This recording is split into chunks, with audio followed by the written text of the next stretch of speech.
السلام علیکم ورحمۃ اللہ وبرکاتہ۔ آج میں اس ٹاپک پر ویڈیو بنا رہا ہوں کہ جو اللہ اور اللہ کے رسول صلی اللہ علیہ وسلم نے فرمایا ہے ہمیں اس کی پیروی کرنا ہے۔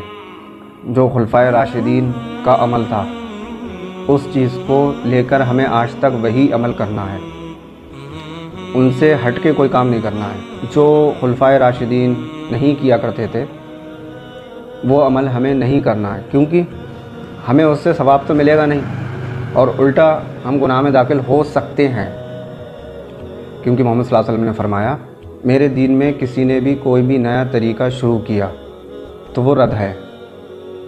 تو یہ حدیث سوچ کر ہمیں اتنا ہی کرنا ہے جتنا اللہ کی کتاب میں اور رسول اللہ صلی اللہ علیہ وسلم کی سنت میں اور پھر خلفائے راشدین کے عمل میں جو ہوگی بات صرف اتنی ہی کرنی ہے، اس سے آگے اپنے دماغ سے نہیں بڑھنا ہے۔ تو اگر مان لیے کہ اگر ظہر میں 4 رکعت ہیں پڑھنا ہمیں فرض، تو ہم 3 پڑھیں پھر بھی گنہگار ہوئے کیونکہ ہم نے کم کر دیا۔ اب ہم 5 پڑھیں یا 6 پڑھیں تب بھی ہم گنہگار ہوئے۔ کیوں ہوئے؟ کیونکہ جتنی رکعت محمد صلی اللہ علیہ وسلم نے ہمیں بتائی ہیں پڑھنے کو ہمیں اتنی ہی پڑھنا ہے، نہ اس سے زیادہ نہ اس سے کم۔ اب مانیے ہم 2 سجدے کرتے ہیں، اگر ہم 3 کریں گے تو اس میں کیا ہو رہا ہے؟ دین بدل جا رہا ہے، اور اپنے آپ سے چیز ایڈ کرنا یہ اسلام میں گناہ ہے۔ اپنے آپ سے کوئی بھی چیز ایڈ نہیں کر سکتے اسلام میں۔ اب ان لوگوں سے یہ دلیل مانگو تو ان کے پاس دلیل ہوتی نہیں ہے، وہ یہ کہتے ہیں کہ ہم تو اپنے بزرگوں کے طریقے پہ عمل کرتے ہیں۔ بزرگوں نے طریقہ کہاں سے لیا ہوگا؟ محمد صلی اللہ علیہ وسلم سے۔ تو محمد صلی اللہ علیہ وسلم کی کتاب میں ہے ہی نہیں وہ طریقہ، تو یہ پھر کرنا بالکل غلط ہو جائے گا۔ تو اب میں اس کی آپ کو دلیل پیش کرتا ہوں کہ حضرت عبداللہ بن عمر رضی اللہ تعالیٰ عنہ کے برابر میں ایک شخص بیٹھے ہوئے تھے، ان کو چھینک آئی تو انہوں نے پڑھا الحمدللہ والسلام علی رسول اللہ۔ کچھ غلط نہیں کہا انہوں نے، محمد صلی اللہ علیہ وسلم پر سلام بھیجا، یہ چیز بہت اچھی ہے۔ لیکن حضرت عبداللہ بن عمر کیا بولے کہ کہنے کو تو میں بھی یہ کہہ سکتا ہوں، لیکن محمد صلی اللہ علیہ وسلم نے اس جگہ پہ ہمیں یہ چیز تعلیم نہیں فرمائی ہے۔ آپ کو صرف اتنا کہنا ہے الحمدللہ علی کل حال۔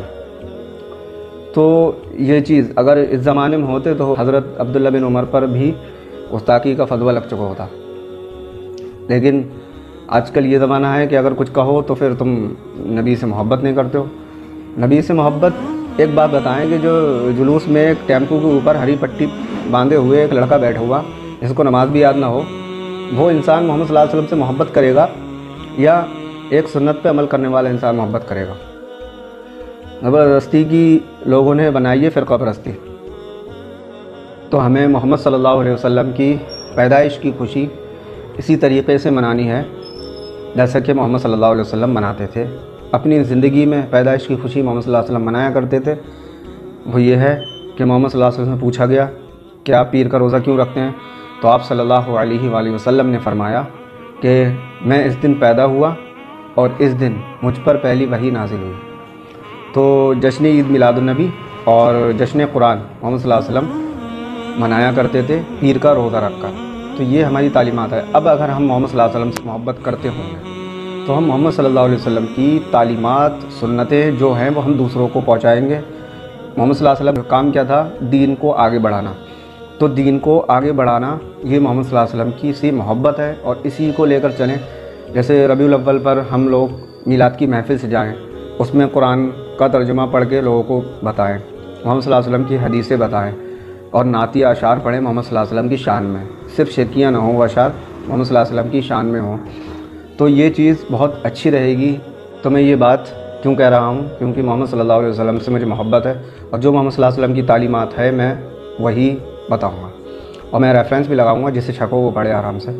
تو محمد صلی اللہ علیہ وسلم کی وفات سے کچھ ٹائم پہلے کی بات ہے یہ، تو محمد صلی اللہ علیہ وسلم نصیحت کر رہے تھے صحابہ کو۔ صحابہ نے عرض کیا کہ ایسا لگ رہا ہے کہ ایسے کوئی جانے والا ہمیں نصیحت کر کے جانے والا ہے، اور وہ رواسو ہو گئے تھے۔ تو محمد صلی اللہ علیہ وسلم سے پوچھا انہوں نے کیا بتانا چاہتے ہیں آپ، کیا نصیحت کرنا چاہتے ہیں ہم سے؟ تو آپ صلی اللہ علیہ وسلم نے فرمایا میرے بعد تم بہت اختلافات دیکھو گے، نئے نئے فتنے اور نئی نئی بدعتوں سے بچنا، کیونکہ ہر بدعت گمراہی ہے۔